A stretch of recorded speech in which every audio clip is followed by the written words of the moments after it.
So, this is kind of a follow-up to a video that I made a long time ago about York compressor information. I've actually been running one of these converted Yorks for air for better than a decade. And I just kind of wanted to give everyone an update as to issues I've had, updates I've done, stuff like that. Alright, so let's go.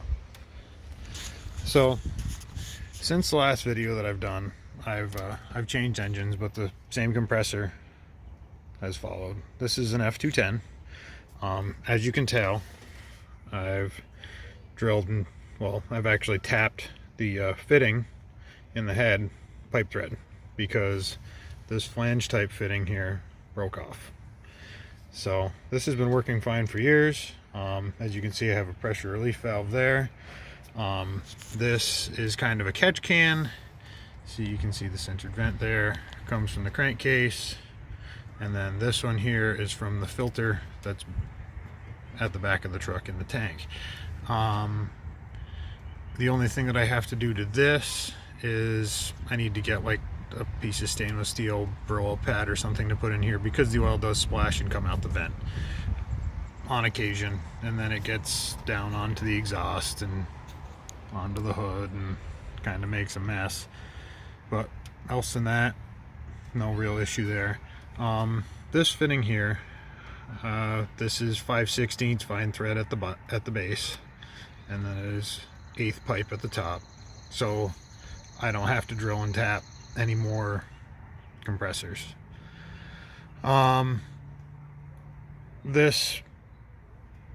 This compressor has been untouched since the last video that I've done.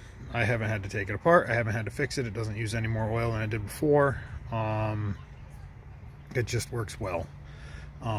This clutch was something that I bought from Ryder Fleet Products. I'm not sure if I covered that in the other video or not, but I believe they called it a 50/30 clutch. It's just a 6-groove serpentine belt clutch. Working fine, haven't had any issues with it.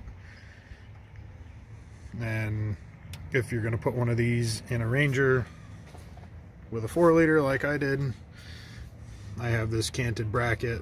This piece here is all one press broke piece from here all the way to there.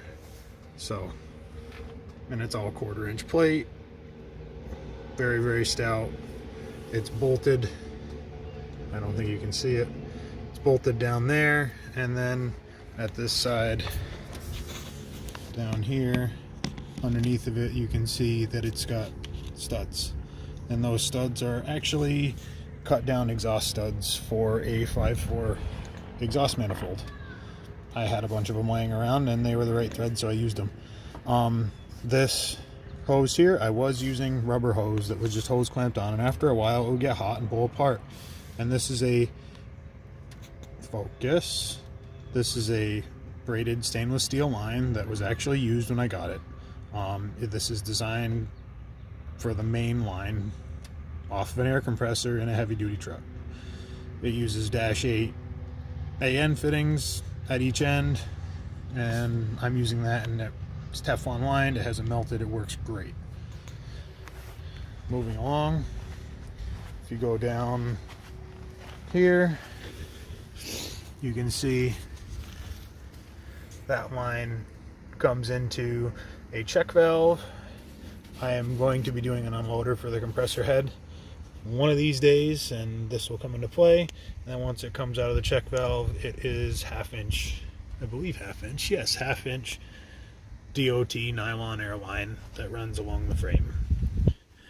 I did move the switch from near the compressor down underneath, and you can see the pressure switch right there and the filter, and that is before the tank.